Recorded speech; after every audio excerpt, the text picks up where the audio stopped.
Welcome to Supernatural Circumstances, the podcast where we take you down the rabbit hole into the fantastic world of the strange, the paranormal, and the unknown. I'm Morgan Knudsen. Come along with me on this week's adventure. I am so excited to be able to share today with you because it's a very special episode. And I've mentioned before on the show that I'd been in the hospital back in November. And today we're going to talk about that, and we're going to talk about it with a very, very special guest, somebody who means a lot to me and who I think can understand the healing journey better than anybody. Dr. Eben Alexander is the New York Times best-selling author of Proof of Heaven, along with a number of other incredible books that you guys can find links to in the show notes. And he had, for those who are not familiar with him, he's been on the show numerous times before, but he had an incredible near-death experience after a horrendous case of meningitis, and his brain function basically quit completely. And when he woke up from his coma, he had not only reported a journey that was absolutely remarkable, but met his sister who had passed away, whom he had never met. He had no idea who she was. And he ended up calling her the girl on the butterfly wings. It was a remarkable story. And you guys can go back on the shows here and find that journey that we've sort of gone on together through a number of episodes. But I highly recommend reading Proof of Heaven. We are going to talk today about how this stuff is crucial to our healing, our spiritual healing, physical, all of it. And we're going to unpack a lot of that today, and the importance of sound in both spiritual and physical changes in the body. So buckle up. This is going to be an incredible conversation. Let's go.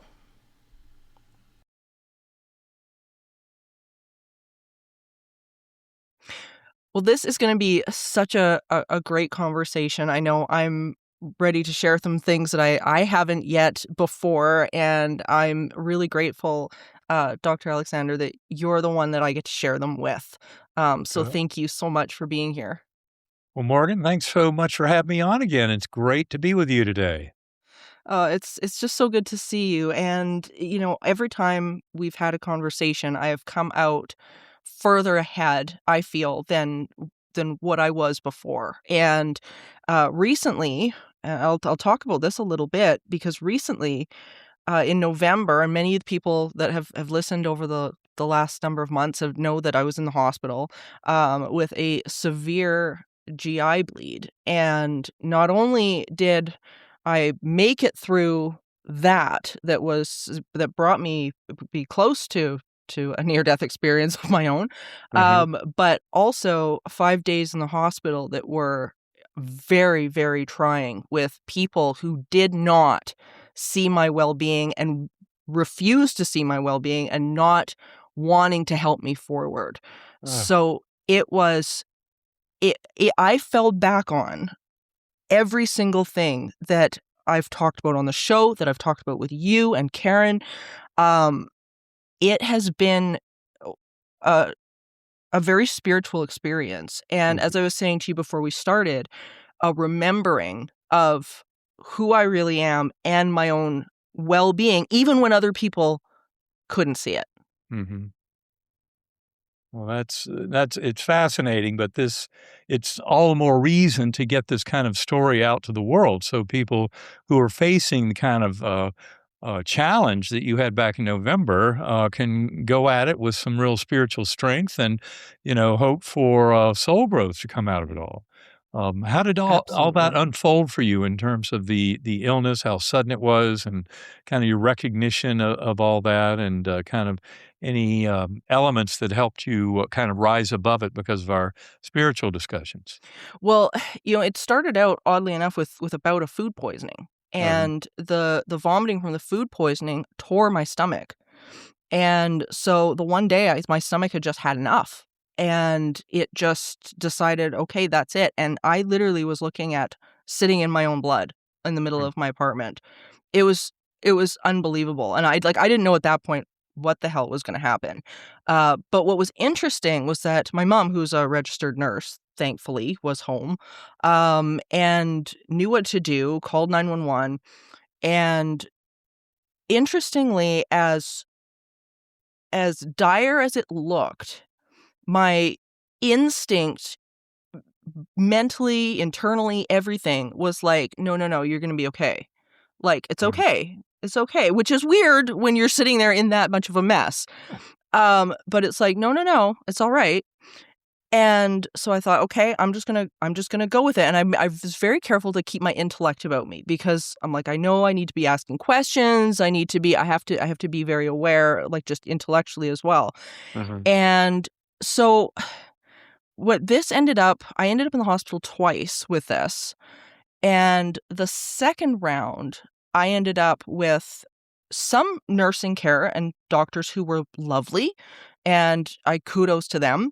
They were wonderful, but the majority of them were not. And they not only were telling me bad news every 5 minutes, but they ended up, even though I was prescribed a full diet, would not feed me. I ended up in the hospital 5 days with almost no food.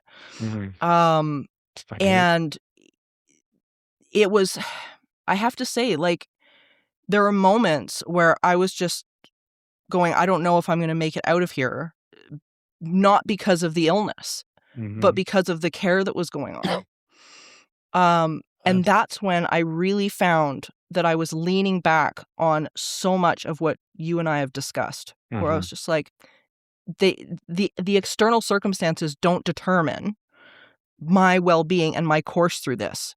They just don't. This is up to my ability to surrender, my ability to trust, my knowledge of my own well-being, and that there's beings that are looking after me, that I'm not alone. All of those things really, really came to fruition for me, and that's honestly what pulled me through it. Well, I'm sorry to hear that it sounds like some of your healthcare workers were not necessarily quite up to full speed, and I'm sorry to hear that, but I also am very happy to hear that others were, and that you were able to basically call on your inner strength, your knowing, your ability to trust in the universe. I mean, these are some of the most beautiful gifts we get out of these stories, is trust. And from the touchstone, of so many who have had these experiences, we can simply, learn more about that literature. Go to the various websites that have near-death experiences by the thousands. The two that I usually recommend are the International Association of Near-Death Studies, the IANDS.org website. Excellent repository of these stories where anybody can leave their stories, and you can access thousands of such stories. And also Jeff and Jody Long's site, NDERF.org. That's for the NDE Research Foundation.org, and they do a great job too, and excellent analysis. But people can educate themselves on these kind of cases and learn a lot more about what the actual events that have occurred in other people's lives that have allowed manifestation of a near-death experience, which is merely an example of mind over matter that's far more powerful than, say, placebo effect and even spontaneous remissions. But when you start finding miraculous healing in some of these near-death experience cases, you realize we have a lot more power to kind of bring healing and wholeness to ourselves. And that, I think, is a beautiful lesson. Of course, as a physician, I'm always a gigantic fan of having the medical community, the doctors, the nurses, all the medical staff that participate in healthcare contributing to the growth and optimal transformation that such health challenges can bring to us. But ultimately, they can serve to be tremendous lessons about our potential as beings to have a will over our future and what happens. And that's especially important in our healthcare and healing and wholeness. But Yeah. I love hearing your story that, in fact, you had gained such kind of trust and understanding so that even when the system at large was not necessarily Yeah. serving your highest interests, you were able to kind of muster that. I mean, you look great. You look like you came through all this, and thank God your mother's an RN and Yeah. she was around to help. That clearly played into this whole thing and contributed to your well-being and survival. Oh, without a doubt, and I think w that's I think the one thing that I would love for, to see more of in the medical field, because that was the one thing, while I was in the hospital, on IV meds, that I really noticed was the lack of not only the spiritual side to a lot of these people that were dealing with me, but their attitudes about it. Which was so disheartening, Uh, because as I was sort of moving through and trying to reaffirm my wellness and making sure that that was the dialogue that I had going on within myself, as I say, falling back on everything that we've talked about, um, having them come in and say, well, why are you so calm? And I would say, because I'm going to go home. And they were like, "Well, I don't understand. I don't understand why you're so calm. You know you're gonna die." And I was like, "That not only is that not true, because it was blatantly untrue." Even my vital stats, when my mom was looking at my vital, she's like, "This you're okay. Like, you're healing. You're not well, but you're healing." And it was like, what a like, how is that enhancing the spirituality of and the connectedness that a patient needs to move through anything? Well, from my perspective, that kind of a statement just reflects a lack of experience and kind of an unprofessional attitude. And of course, not knowing more, I certainly don't want to pass judgment on Sure. anybody. But I can simply say, as a physician and a neurosurgeon, I've dealt with, thousands of patients who are threatened with death. And the deep truth is, we're all going to die at some point. There's Right. no big magic there. But the reality is, I never would take away hope from my patients. And I dealt with a Yeah, lot of patients with glioblastomas. And in the medical community, those are known as some of the deadliest kinds of tumors you can have, a malignant brain tumor. sure. And I dealt with, thousands of such patients, some of whom were told they would be dead, within 6 months. That was back in the early 90s, who still reach out to me by email.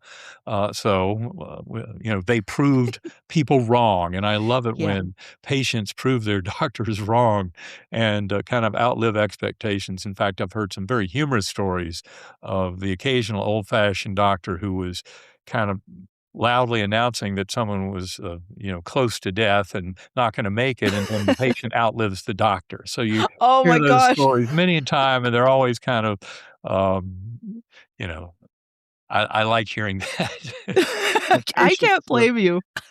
so it's, but most of the physicians and nurses and healthcare staff that I've worked with, have, I think, kind of carried the same attitude I did. We're Yeah, not we can't predict what's gonna happen with somebody, and even someone who has a very dire illness, like my meningitis is one example, right. but certainly all those patients with brain tumors, GI bleeds is threatened you back in November. Those can be terrifically, life-altering and dangerous, Yeah. and yet look at you. So, you proved them wrong, that's a great Yeah. thing, and those are the kind of stories that I like to share with people. Put them out there, people who, take a responsibility Yeah. for their own healing, because ultimately, what we're talking about here, this primacy of mind and eternity of soul, is really about the influence that we as sentient beings have over our emergent reality. Yeah. And we have a lot more power than we think. And another statement I often make along these lines is, be careful what you believe.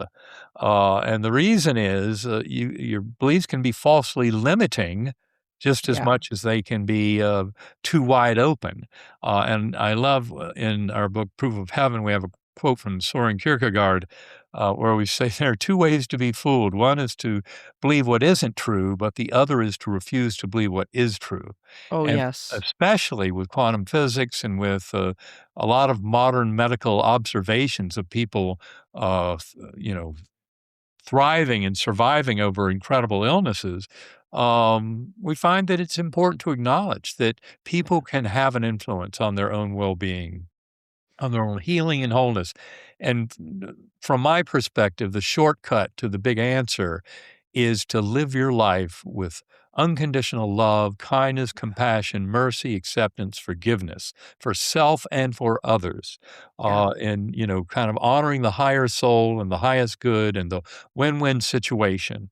I learned, in my NDE to look at those who before my coma I might have seen as my enemy or my nemesis, preventing me from getting something I Right. wanted in life. And after my coma, I realized they were near and dear soul mates and that we were trying to teach each other especially challenging lessons. And along those lines, I would quote, and I have to paraphrase here, but Confucius, the great Chinese sage from thousands of years ago, said, if you find something objectionable in another, look inside yourself. And I think that's kind of right at the heart of it.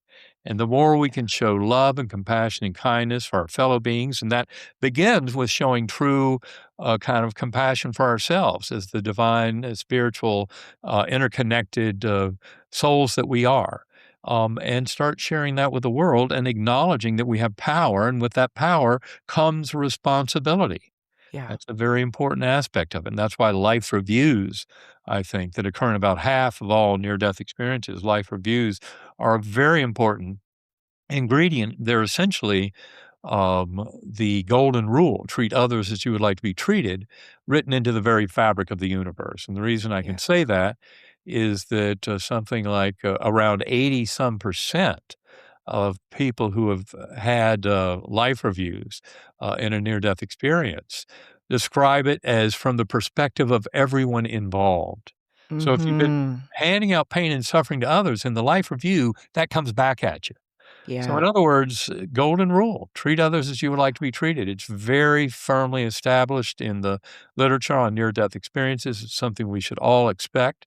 And as my wife, Karen Newell, who's also the co-author of our book, Living in a Mindful Universe, and I often say, do a daily review.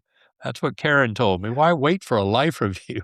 Every day, make amends, make sure that the way you treat yourself and others and even Yeah. think about yourself and others reflects the very positive kind of aspects of this soul journey that we uncover through these kinds of stories and sharings. So we should all be living that way, and we'd be a lot better off, especially when we get to the end of our lives. I can't imagine anything worse than being the hardcore materialist like I was before my coma, believing that only Right. the physical world exists and brain creates consciousness, and then getting to the end and having these loved ones come to me who had passed over already from, adoptive and birth families to welcome me there and realizing they're really here. They're not imaginary. This is not wishful Yeah. thinking, but our souls are truly eternal. That's what people who have had NDEs have proven to themselves, certainly, and to others as they share these stories.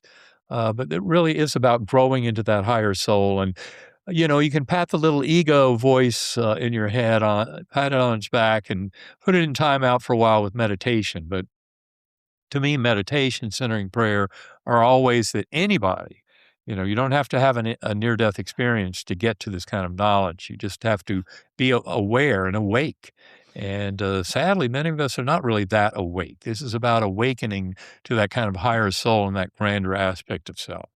And when you Oh, realize the whole absolutely. scientific world in terms of brain and mind and consciousness, a lot of people who have studied these questions deeply are starting to move into that territory where they acknowledge the kind of fundamental eternity of soul and interconnection of Yeah. soul that all these stories are demonstrating to us.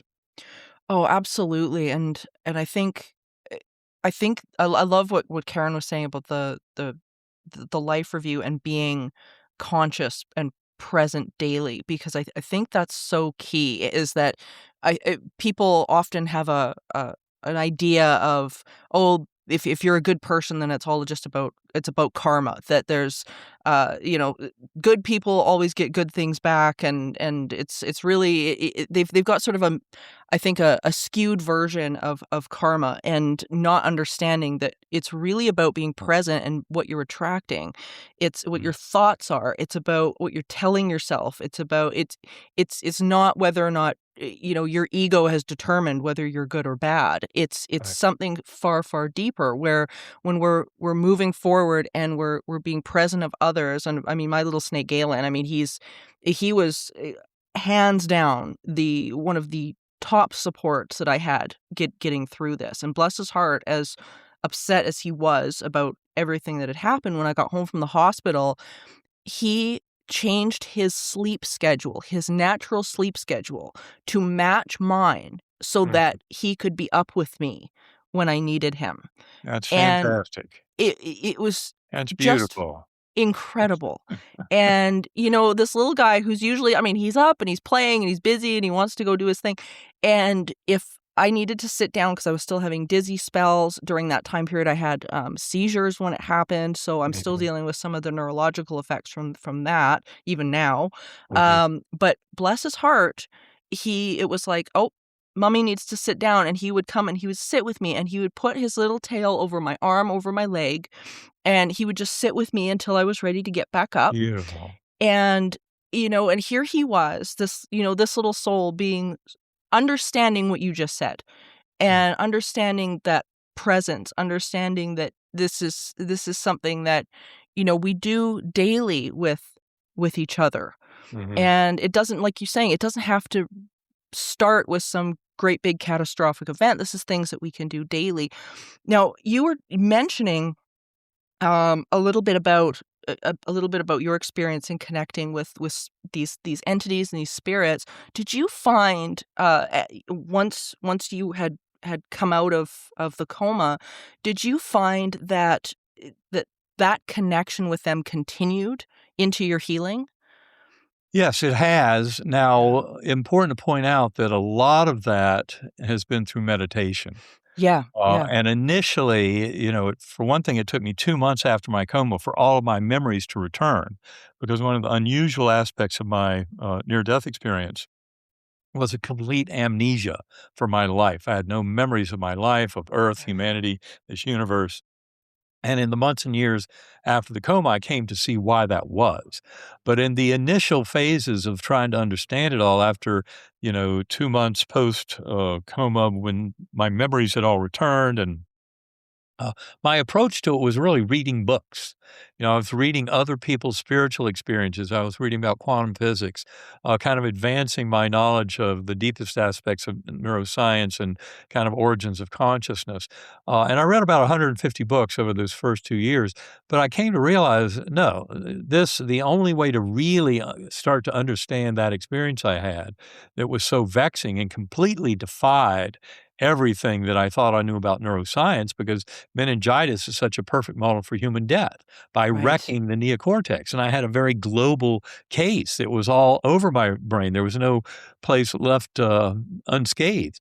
And so that was a starting point. Um, but of course, I realized I had to meditate. I had to start going within, and that was somewhere around about 2 years post coma that I really committed to a major program of daily and regular meditation.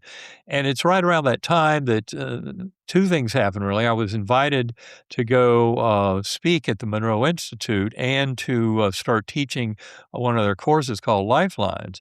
And they thought I was fully qualified for that because of my NDE, et cetera. Yeah. So all that happened, but also around the same time, I found an article in Scientific American from, I think, October of 1973 or maybe 74, I think 73, by Gerald Oster, and it's called Auditory Beats in the Brain. And it's all about the phenomenon of binaural beats generated by slight slightly different tones in the two ears. Yeah. And it's a phenomenon that had been discovered in the 1800s by a Prussian physicist, a Wilhelm Heinrich Dove. And he knew that with tuning forks, a pure tone in one ear, a slightly different tone in the other ear, and the brain generates this wavering wah, wah, wah, wah, wah sound that matches the arithmetic difference between the two. So if I put 104 hertz in here, 100 hertz in here, I get a 4 hertz signal. And that's the general rule. And it works up to about anywhere from, a fraction of a cycle per second up to about 20 cycles per second. And beyond 20 cycles per second, the signals kind of lose each other. So it doesn't work. But binaural beats can be generated anywhere in that kind of zero point 0.1 to 20 hertz range, and you can use multiple carrier tones. And so all of it is a fascinating thing because it causes this oscillation down the lower brainstem. And we've all heard of, for example, using an oscillating pendulum for hypnotic, Sure. you get a deep transcendental state through hypnosis. Likewise, EMDR, eye movement desensitization reprocessing, is a very powerful and effective technique for alleviating post-traumatic stress disorder, which is a big thing in our modern society. A lot of people have been traumatized, and EMDR is an excellent way. And there you're using the midbrain and rapid eye movements to induce these kind of higher states of consciousness that I believe in many ways put us in a hypnagogic state, that is between awake and asleep. They allow us to bypass the little voice in our head, the little ego voice, and that is not who we are. Very important to point out. No. Voice in your head, as Michael Singer puts it in his book, The Untethered Soul, says that voice in your head is your annoying roommate. Yes, Yes. absolutely true. Don't start thinking that is your soul or who you ultimately are. There are parts of you that you can discover through meditation, centering prayer, that are much more interconnected with the God force of the universe and with all other souls. So meditation is a great way to get there. And that's where I got started. And in fact, at that time, Karen and I met at the Monroe Institute, and also I met her friend and future business partner, Kevin Cossie. And the two of them are what formed up Sacred Acoustics. But at the time, Kevin was doing some very good work generating audio files with powerful binaural beats, and he's a master at putting these together. And Karen and Kevin shared some of their tones with me, and I said, "This stuff is great." I mean, it was only for their use at the time. But I said, "You really should get this out to the world." And I'll never forget the first time I was up there actually wheeling and dealing with publishers before Proof of Heaven came out. I was in New York City and got to connect up with Kevin. And he, had this little EEG device that we used to kind of get a crude approximation of brainwave symmetry between the frontal lobes. And I was listening to their tones and off and running. It just was amazing stuff. And so Wow. I encouraged them to get together and start putting these out to the world. And so sacredacoustics.com is the resource for anybody interested. I will say that there was a beautiful pilot study that was done by Dr. Anna Yusum, and it's in the peer-reviewed literature. It came out in the Journal of Nervous and Mental Diseases in February of 2020, right at the beginning of the pandemic. And that pilot study used something called the Whole Mind Bundle that's still available on Sacred Acoustics at a great discount, if not for free, because Karen realized at that time, beginning of the pandemic, that there was going to be a lot of anxiety. And we thought, well, if we have a powerful tool for anxiety, a lot of people are going to get crushed financially with the pandemic. So Yeah. let's give them a free option. And she's been so generous. She's left that free option up there. And of course, we hope that people who have the resources will pay for it, but we don't want anybody to miss out on this opportunity through lack of financial reserve. So there's a free button there. But that Whole Mind Bundle is just one of many offerings from sacredacoustics.com. I highly recommend people look at the multiple other offerings there. In addition, on the ebenalexander.com website, there's something, the 33-day journey into the heart of consciousness, a little banner that'll wiggle in your face as soon as you get there. And that 33-day journey is a workbook. It's a companion course that's all free. There's never any request for money. and more than 14,000 people have taken it, and many of them have left their comments, help each other, experiences, etc. And all that is tagged on to each one of those 33 days. So people can get going right now just by going to ebenalexander.com, click on the 33-day journey, and start getting those emails, and you'll get included in those 33 days are 4 sacred acoustic sound files that can be used for meditation, along with all the instruction of how that is to be done. So there's no excuse, people. You can start getting up to speed on this right now, and any lack of financial resources doesn't do it. But getting back to Anna Newsom's study, very briefly, the results, people who listened to sacred acoustics over 2 weeks had a 26% reduction in anxiety symptoms. It's a state Wow. trait anxiety inventory, which measures not just how you are today, but your general tendencies, the Right. traits.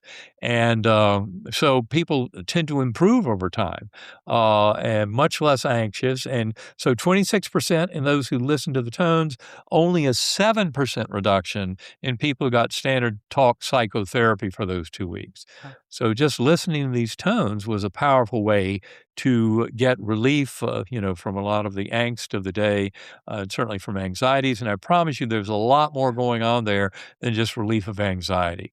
It Yeah. has to do with putting that little ego voice into timeout, because every addiction, every big fear that we have in this world is linked to that ego. And there are ways to rise above that Yeah. when we connect more with higher soul and kind of the interconnected primordial mind that we're all sharing. That So, was the one thing I really found in the hospital was that uh, my ego brain, I had to really to work with it to be like, okay, stop looking at your surroundings and come back into that inner work, exactly what you're talking about, mhm. because the ego brain wanted to argue with these people. Let's be real. Like it wanted to argue. It wanted to, no, you're wrong. This is not correct information. Or they would say something that in my view was highly abusive or was abusive to my mom, and immediately I was like, I wanted to get up on my high horse and do something, and then I was like, that's not what I'm here for. I'm That's not what here. you should use your energy for. Exactly, and it was so tempting. Like I can understand how people kind of get you pulled into that, because it's, I mean, that's where you want to go with it. Your being is just like, how dare you? But it was like that's not the priority right now, number Right, one. And how is that serving my healing? That right. became a really, really chief principle of this. And I mean, I've had, through exactly the meditation and the Monroe Institute, who I've had a number of their teachers and their president on the show as well. Amazing people. For everybody listening, please, please, please go and investigate the links that Dr. Alexander has just talked about, both with Sacred Acoustics and the Monroe Institute. They're phenomenal. And that was the one thing that I really found was if I'm going to interact and interconnect with the spirits that I know interact and connect with me, then I can't lose that vibrational stance of and fall into that negativity, that the arguing and the fighting and the this and that and the other thing. If I get into that, I lose my connection, or I don't lose, can't really lose it, but you block the connection with that source energy. And Right, I'm like, that source energy is what's going to flow through and do the healing. right. So that really became a big focus. And man, that, like you're saying, the binaural beats, for those of you who are out there who thinking that this is all this is woo woo, I don't. It absolutely is not. This will shift you within your first meditation. I don't know if you found that as well, but I found the first time I ever did this, which was a number of years ago, um, immediately I could feel a difference. Well, I can attest that for me, obviously I have that touch point of the near-death experience. So, Right. you might argue that with that touch point, I have this advantage. But I will say that Karen and I have given hundreds of workshops, and also point out that sacred acoustics is the most modern and advanced form of binaural beat brainwave entrainment Yeah. that I know of. Yeah. And there are reasons why it is so incredibly good. And part of it is that Kevin is a real master at putting these things together. But each one of these sound files that you find on Sacred Acoustics took months to even a year or more to design. I mean, they're extremely complex, extremely well thought out, very well down to the tiniest fraction of a decimal point in terms of the frequencies, carriers, and what's used for the result. So, in my comparison, there are other forms of binaural beats, but they really do not pass muster compared to Sacred Acoustics because of that very driven kind of philosophy of Karen and Kevin to get this out to the world and make it as strong as can be. And a Yeah. little word of advice to people: don't make the mistake of downloading anything that you consider to be a source of binaural beats from YouTube or from Apple Store. The reason is that those venues insist on compression. And compression starts to throw out some of the most useful, powerful frequencies. So you have to be very careful about your sources of binaural beat brainwave entrainment. But, the sacredacoustics.com website is an excellent resource, whether you're ordering CDs or want streaming downloads, what have you. So highly recommend that. And also just the information available at sacredacoustics.com for anybody who wants to get going in meditation is very extensive. And so highly recommended. And the compression, though, if you pull it down from YouTube or Apple Store, eliminates most of the good stuff. So you're getting, it's like you're taking a fine Cabernet Sauvignon and adding dishwater to it. Don't do that. It's a big mistake. Just stick with the pure stuff. And also, there's an excellent app for the iPhone and for Samsung phones running Sacred Acoustics. And you can adjust the voice volume and things like that to completely eliminate the voice, because usually the idea is to use verbally guided when you first start a meditation to kind of give you the idea behind that meditation. But soon thereafter, I get to a point where I turn the voice volume all the way off. All I want is the pure tones, because if you have any language thrown in there, any verbal instruction, it tends to pull you back into here now sense of self, into your brain. Whereas the tones themselves, you can learn to ride them and get into a very deep hypnagogic space. That is the space between awake and asleep, where your ego mind is in timeout and not playing any role whatsoever. So anxiety and concerns tend to evaporate, but you have this clear territory. I've gotten to a clear light state through the use of Sacred Acoustics. It's not that common, but wow, when you get there, that complete non-self is kind of a stunning place to be. And of course, words would drive you out of that in an instant. So that's another reason just to be going with pure tones and not with verbal guidance. But again, verbal guidance can be very important early on when you're first becoming familiar with one of the tones. And there are many different tones on sacredacoustics.com. And also she has a page on that website where, whatever your goals may be, you can match them up to the specific Sacred Acoustics tones that will help you get there. So it's very good information, very high quality, to help people with wherever they are in their current soul journey, to help get them there. It's all at sacredacoustics.com. I use Sacred Acoustics an hour or two, maybe 3 a day if I have time. And I do that every day I possibly can, which is most days. And I've been doing that now for about 12 or so years plus. So incredibly powerful. And as you say, even though it may not work the first time for every person, sooner or later it tends to work for a lot of people. And I can tell you, out of our workshops, we often have people where their very first exposure to a Sacred Acoustics meditation, and they are having connections with souls of departed loved ones, meeting spirit guides, having this beautiful sense of the oneness of that God love force that has been so defining for so many near-death experiencers. So you can get a lot of power out of meditation and of learning that, the little voice in your head is not your only mode of information acquisition.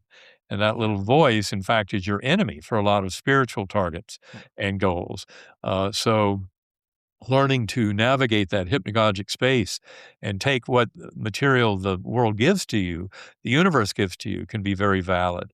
And for me, the little Eben Alexander ego voice can ask a question, say a request, make an observation at the very beginning of the meditation, but then I've learned to just ride those tones and ride my breathing. And that allows that ego voice to go into timeout and for me to really get deeply into that rich spiritual realm where so much can happen. And that's where we learn so much more about our power as sentient beings, eternal souls who happen to be temporarily residing in these physical bodies. But we have a tremendous amount of power over how the course of life goes for that physical body. And that's where meditation and centering prayer can really shine. Absolutely. And I think just to add what you're saying, because I think you're dead on, is that the healing process doesn't always have to make sense either. I think a lot of people look at this in a very linear fashion where it's like, okay, well, X has to happen and B has to happen and C has to happen and so on and so forth. And that's really not how the universe plays the game. And that's the other part of, I think, that people get hung up in, and it comes back again to the ego voice. I think what you're saying is that you get hung up in maybe the the news that the doctors are telling you that, this has to be, if this was their last patient's progression, now it has to be your progression, so on and so forth. But there really is, when you get into that state of being, and you start to delve into this realm of healing, and healing yourself, stuff can start happening that is not on the ABC chart of how things are supposed to go.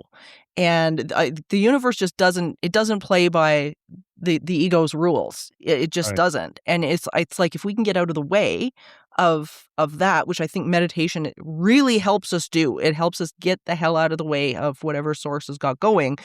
Then stuff starts moving. And for me, I know, like, I was uh my recovery has been remarkably quicker than what I thought that it was going to be. Mhm. And as I say, still having, issues with certain things and whatever. Like, I still have a journey to go. Uh but to be where I am now, hands down, if you probably had have asked the physicians, well, I know if you had have asked the physicians at that point, they would have been like, Not gonna happen. not Yeah. happening. Well, congratulations. And the more these kind of stories get out to the world, the more people realize they have tremendous power to Yeah. bring healing into their own situation. And I often remind people that in many ways, the universe is kind of like a mirror. And the more kind of unconditional love and kindness, compassion, mercy, acceptance, forgiveness I can put out to this world, the more it seems to reflect back on me. Yeah. And this is really part of that bigger message of soul journey and coming to face that the ego and its demands are not really your best ally in getting into these deep spiritual Yeah. kind of realizations, but it's much more about growing into the souls we came here to be. And that's far grander than that little ego mind.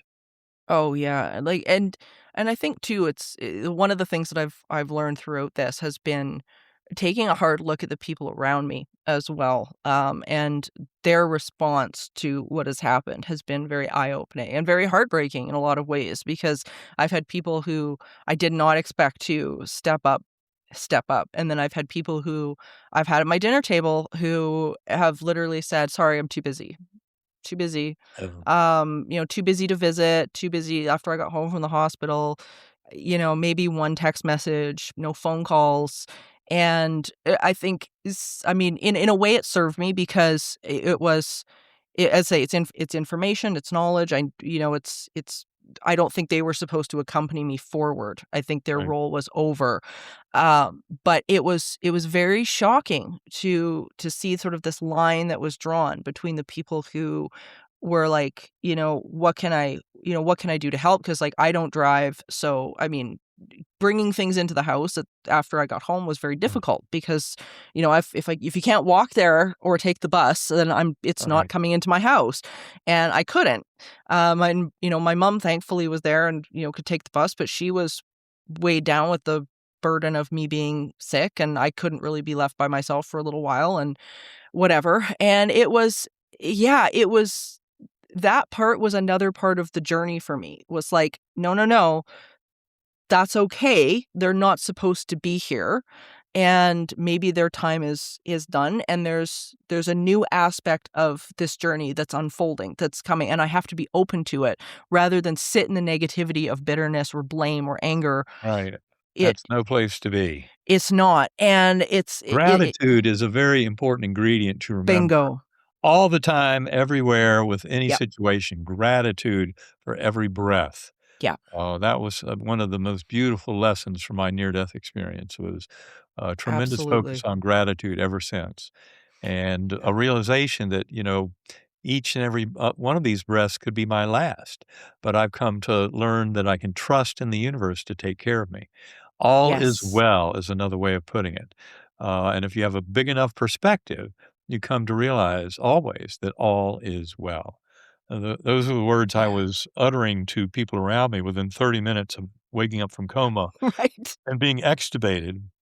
My youngest sister, Phyllis, told she got there about 30 or 40 minutes after they took out the breathing tube, and she said it was so amazing after this whole week of the doctors warning the family that I might very well die from this whole thing, from that meningitis I had back in November 2008. And then there I was 30 to 40 minutes after being extubated, looking at everybody in the eyes going, "Don't worry, all is well. Yeah. Don't worry, I love it. all is well." And I seemed so confident, and I don't even remember that because I Yeah. was still uh, the meningitis was very effective. My, amnesia is still somewhat in Yeah. play. I was just beginning my recovery, and I had about 36 hours of a paranoid delusional psychotic nightmare after the extubation. So I was Okay. still kinda in and Yeah. out, but I was so reassured by my journey, Yeah. which is all I remembered when I first woke up on that ICU bed. That's why I had such confidence telling everybody, "Don't worry, Yeah. all is well." But I know that feeling. Yeah. I can tell you I know that feeling. It's just this utter calm. Like, I knew I was gonna be okay. And what was interesting for me was that what was emotionally difficult and damaging was the people around me that were trying to pull me under. And the contrast of knowing my well-being so well and having so many people and complete lack of sleep and lack of food and everything, um, these having that contrast was so just diametrically opposed to each other. That's what was really wearing me down in it. Right. But that calm that you're talking about, I absolutely know what you're talking about. It was, and as I say, the nurses would comment. They would be like, "I don't understand how you're sitting here and you're so calm about this." So, basically because all is well. Yeah, Well, all I can say, I'm very grateful for the nurses that were around me because they were all very positive. that's I was at amazing. Lynchburg General Hospital, and the doctors were incredible, and I'll confess, I'm a Duke medical graduate, and a lot of the really great docs at Lynchburg General Hospital had come up from Duke, or they flavored it there so that the quality of medical care overall was very high, and so I'm very grateful I was in a place like that. And it's really just important that you have, at least one kind of team leader, a physician who can really help you get there, or a nurse. I mean, nurses can be very good at instilling that um, kind of courage and understanding in people and trust in the universe, because ultimately that's Yeah, what we're seeking. And for anyone who is tempted to pray, I would offer the book "Healing Words" by Larry Dossey. He's a physician, incredibly brilliant doctor and scientist, and he's written several books about prayer. And Healing Words is a real good one. It's highly recommended by Dr. Larry Dossey. And also, one other book I can recommend of his is called The One Mind, and it parallels in many ways our book, Living in a Mindful Universe. And these are very good resources for the modern kind of spiritually minded scientist who's trying to make sense of all this, yeah, because they bring the science and spirituality together in promoting this notion of the one mind, the God mind that we all share. And it's a very, very important concept that's really emerging yeah, strongly in science now. And we are looking more at the brain as a reducing valve or filter or transceiver that allows us to it basically dissociates a little eddy current off of Right. that one mind, that God mind, and that's what we have as our mind, but it's never really truly isolated. So you can Yeah. demonstrate, for example, twins, identical twins. About 35% of them will have powerful telepathic experiences. Yeah. And it completely knocks away, materialism and its false sense that the brain is creating consciousness and only has, access to information available through our sensory modalities, because, telepathy is a very real effect, and twins are just an easy way to demonstrate it because identical twins have, pretty much the same genome, and that has given them a fairly similar nervous system. Yeah. So their nervous systems act like resonant antennas. They can trade Right. information very easily across time and space, and they use what I would call the entanglement field. The quantum entanglement field is the same as the mental and spiritual field. They're what we use, and that entanglement field is something that connects us across space and time, and that's what allows for things like life reviews. We've already mentioned half of NDEs have life reviews, and a third of those people who have the life review think their entire life is involved. And you might wonder, how can you have a whole life review during a 10-minute cardiac arrest? And it's because those people are in a realm that's completely beyond space and time. Right. It's an eternal realm, birth, death, everything in between simultaneously Yeah. presented to you. It's a whole different kind of knowing that's far more powerful than when we're stuck here in the river of time and believing in the earthly illusion of self, as opposed to realizing we're far grander than that. And this is where meditation and centering prayer can allow all of us to come into that expansive sense of self, realize we're actually sharing the dream of the one mind, that quantum indeterminacy is right there at the heart of human free will.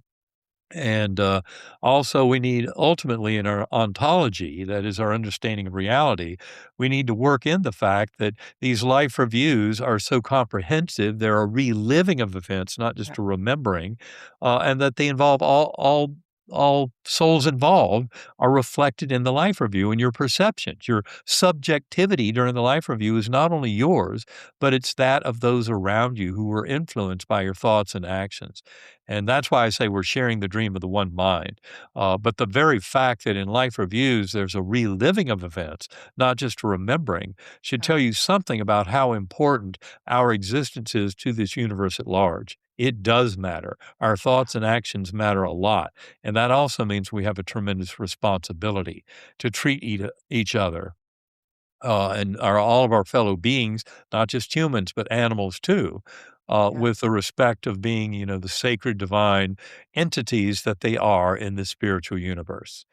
And Yeah. once we recognize that oneness and realize that life reviews are the golden rule, treat others as you would like to be treated, written into the very fabric of the universe, it helps us all come into much greater alignment with kind of the meaning and purpose of the universe at large and how we share such meaning and purpose with our fellow beings in creating the world of our dreams.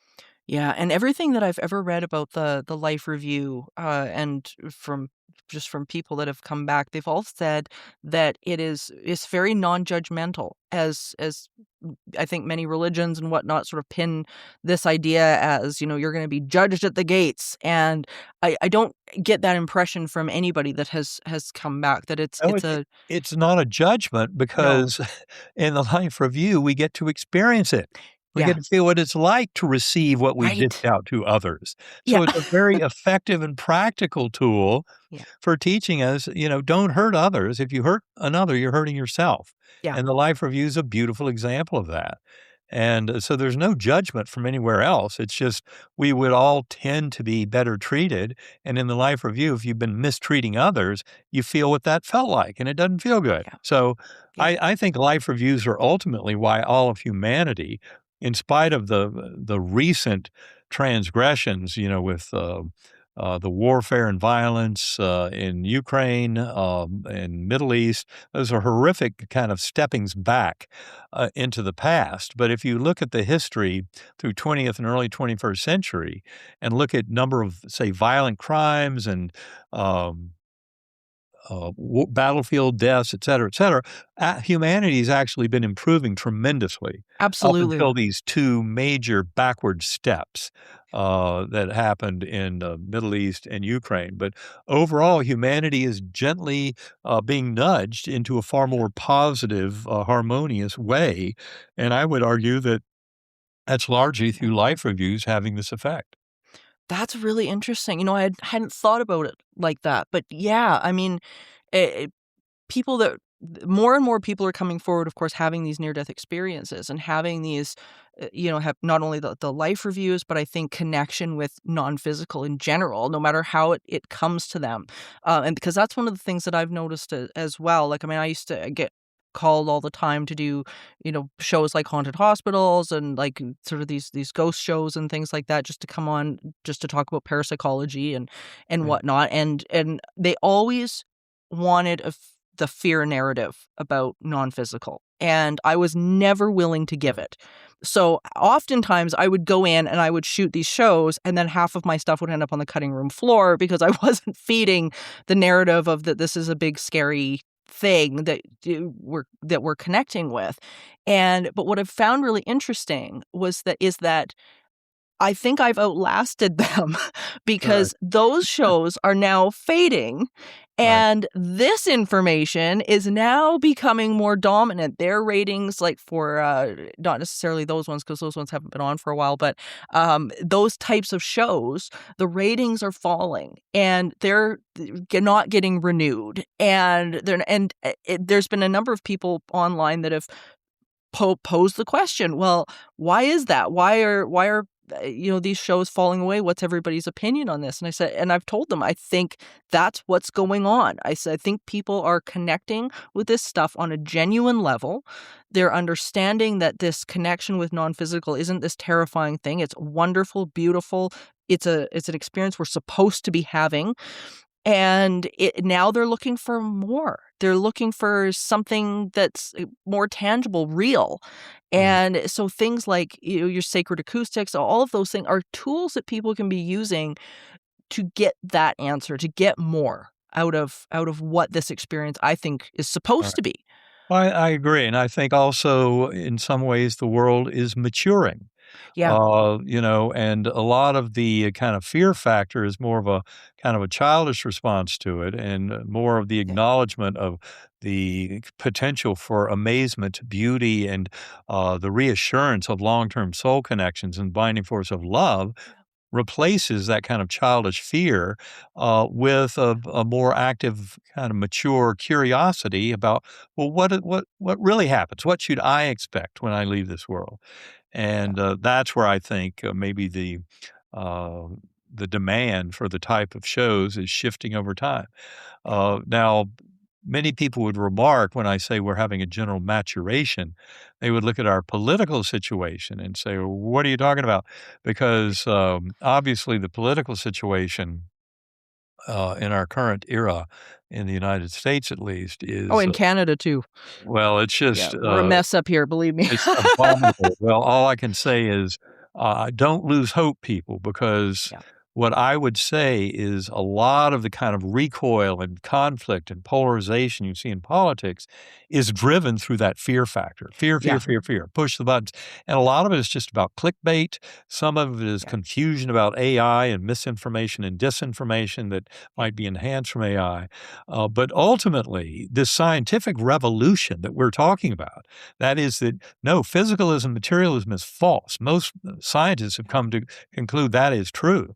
And certainly those who study the brain-mind connection, the nature of reality, have come to seriously question those old ideas to the point where they no longer work. And we now realize that something like consciousness is far more unified and more primordial and more involved in the apparent emergent physical universe. So more we can learn about consciousness and our free will, the better.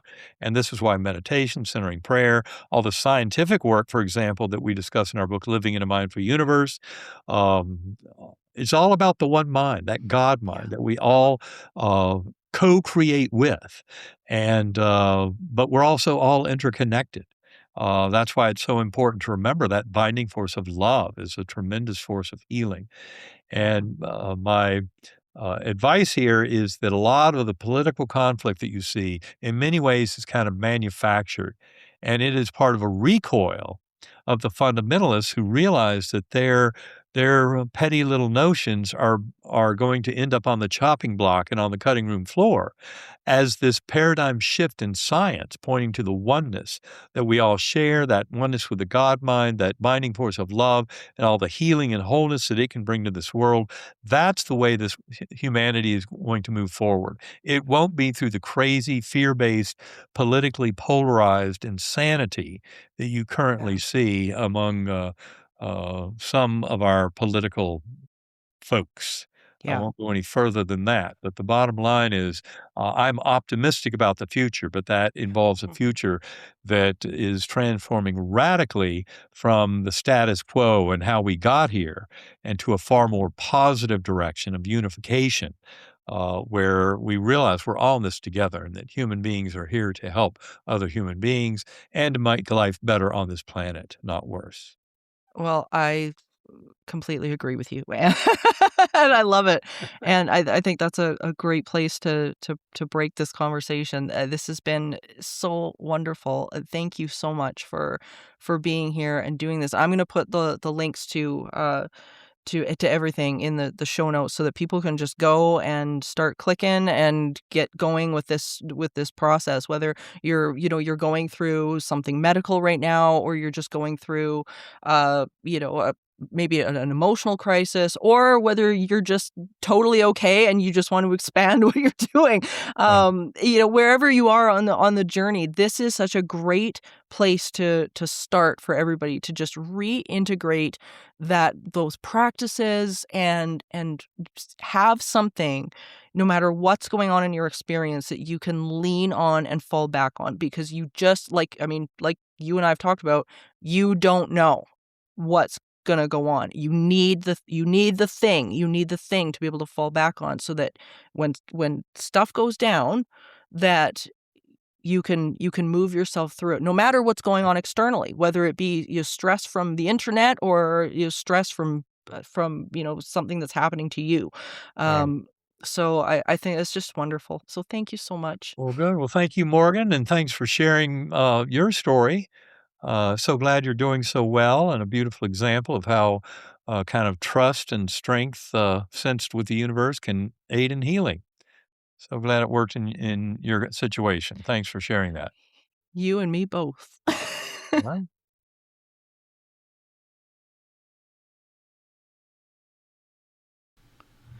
I hope you guys got as much out of that as I did. And thank you guys for listening. Thank you guys for sharing in this journey with me.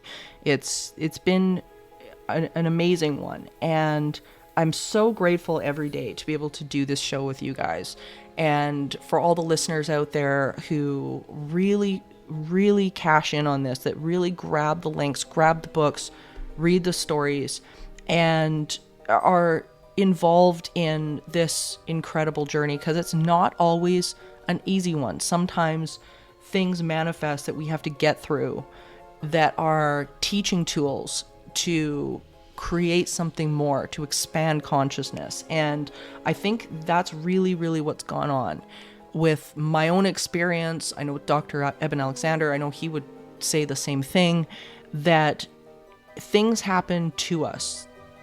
Things happen for us, sorry. Things don't happen to us, they happen for us. And sometimes they happen through us. And I think that's something that we really need to take away from any experience that we're having that is trialsome and difficult.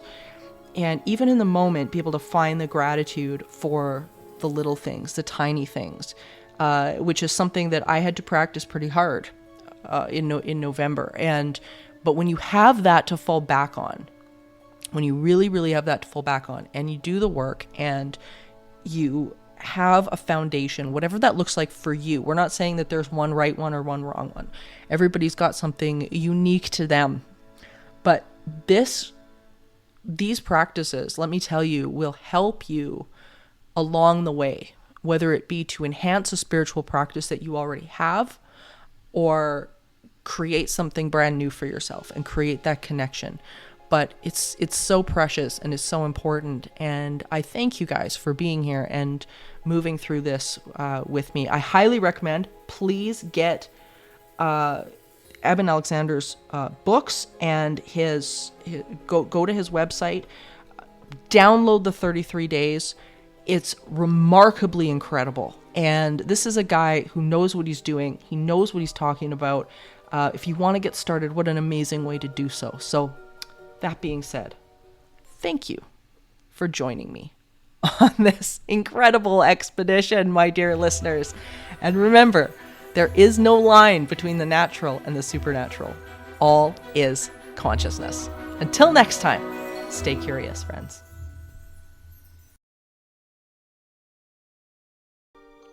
Supernatural Circumstances is a co-production of Entity Seeker, Paranormal Research and Teachings, and the 20th Plane. This podcast is a part of the Curious Cast podcast network. You can find out more about me, Morgan Knutson, and book me for live appearances at entityseeker.ca. You can also email the show at supernaturalcircumstances.com.